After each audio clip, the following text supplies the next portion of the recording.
ചാലക്കുടി അതിരപ്പള്ളിയിൽ വീണ്ടും കാട്ടാന കബാലിയുടെ ആക്രമണം ഉണ്ടായി. യാത്രക്കാരുമായി പോയൊരു KSRTC ബസ് ഈ കാട്ടാന ആക്രമിച്ചു. അതിരപ്പള്ളി മലക്കപ്പാറ പാതയിൽ ഉൾക്കാട്ടിലേക്ക് വനവകുപ്പ് സംഘം ഇപ്പോൾ യാത്ര തിരിച്ചിട്ടുണ്ട്. സൂരജ് സജി ടെലിഫോണിൽ ചേരുന്നു. സൂരജ്, എപ്പോഴാണ് ഈ അതിക്രമം ഉണ്ടായത്? കബാലി ഇപ്പോഴും നടു റോഡിൽ തന്നെയുണ്ടോ? KSRTC ബസ്സിൽ ഉണ്ടായിരുന്ന ആൾക്കാർക്ക് എന്തെങ്കിലും പ്രശ്നം ഉണ്ടായിട്ടുണ്ടോ?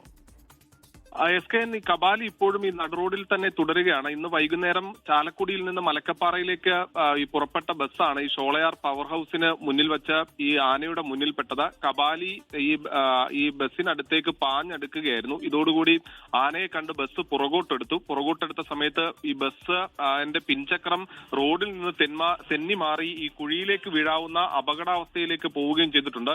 20-ലധികം യാത്രക്കാരുണ്ടായിരുന്നു എന്നുള്ളതാണ് പറയുന്നത്. ഇപ്പോൾ ഈ ബസ്സിനകത്തുണ്ടായിരുന്ന ആളുകളെ സുരക്ഷിതമാക്കി പുറത്തിറക്കാൻ സാധിച്ചിട്ടുണ്ട്. പക്ഷേ ഈ ആന നടുറോഡിൽ തന്നെ തുടരുകയാണ്. നിരവധി വാഹനങ്ങളടക്കം കുടുങ്ങിക്കിടക്കുന്നുണ്ട്. മദപ്പാടിലുള്ള ആന കഴിഞ്ഞ ദിവസം സമാനമായ രീതിയിൽ റോഡിന് നടുവിൽ നിലയുറപ്പിച്ചതോടെ 15 മണിക്കൂറായിരുന്നു ഈ അന്തർ സംസ്ഥാന പാതയിൽ ഗതാഗതം തടസ്സപ്പെട്ടത്. പിന്നീട് ആന നേരം പുലർന്നതിന് ശേഷം ഈ റോഡിൽ നിന്ന് മാറിയൊക്കെയാണ് ഗതാഗതം പുനഃസ്ഥാപിച്ചത്.